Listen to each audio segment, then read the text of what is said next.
அனைவருக்கும் வணக்கம். தமிழ் என்றும் இனிக்கும். தோழி ஒருத்தவங்க என்கிட்ட கேட்டாங்க, நீங்க எப்பொழுதுமே சிரிச்சுட்டே இருக்கீங்களே, உங்க வாழ்க்கையில எந்த பிரச்சனையுமே இல்லையா அப்படின்னு கேட்டாங்க. பிரச்சனை இல்லாத வாழ்க்கை யாருக்கு தாங்க இருக்கு? ஒருத்தவங்களுக்கும் ஒரு மாதிரியான பிரச்சனைகள் இருந்துட்டே தான் இருக்கும். என்னுடைய வாழ்க்கையிலும் எனக்கு நிறைய பிரச்சனைகள் வரும் பொழுது என்னை தட்டி எழுப்பக்கூடிய ஒரு வரி எது அப்படின்னு பாத்தீங்கன்னா, முண்டாசு கவிஞர் எழுதிய அந்த வரி தாங்க. வேடிக்கை மனிதரை போல நானும் வீழ்வேன் என்று நினைத்தாயோ.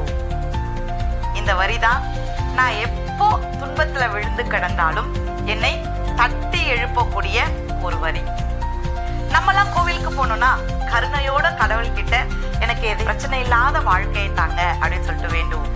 ஆனா பாரதியார் அவருக்கு பிடிச்ச கடவுளான காளியிடம் கட்டளையிடுறாரு. அழகான கவிதை வரிகள் அது. தேடி நிதம் சோறு தின்று பல சின்னஞ்சிறு கதைகள் பேசி மனம் வாட துன்பம் மிகு உழன்று பிறர் வாட பல செயல்கள் செய்து நரை கூடி கிழ பருவம் எய்தி கொடும் கூற்றுக்கு இறையென பின் மாயும் பல வேடிக்கை மனிதர்களைப் போல நானும் வீழ்வேன் என்று நினைத்தாயோ. இந்த ஒரு ஜான் வயிற்றுக்கு தான் நம்ம ஓடி ஓடி உழைக்கிறோம், உழைச்சி சாப்பிடுறோம், நல்லா சாப்பிடுறோம். சாப்பிட்டு சும்மா இருக்கிறோமா? நிறைய கதைகளை பேசுறோம். கதைகளை பேசிட்டு சும்மா இருக்கிறோமா? நிறைய கவலைகளை நம்மளே நினைச்சு நினைச்சு கவலைப்படுறோம்.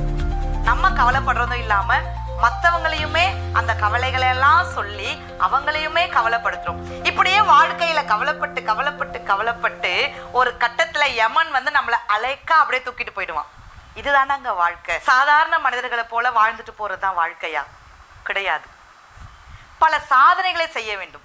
பாரதியார் வாழ்ந்த காலகட்டத்துல எவ்வளவு துன்பங்கள் அவருக்கு.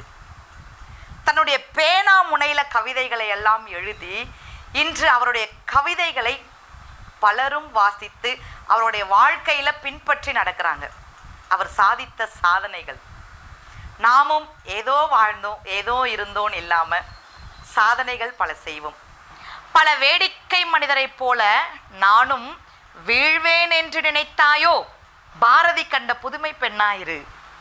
பாரதியாருடைய நூல்களை வாசிக்க பழகிக்கும். தைரியம் வரும்.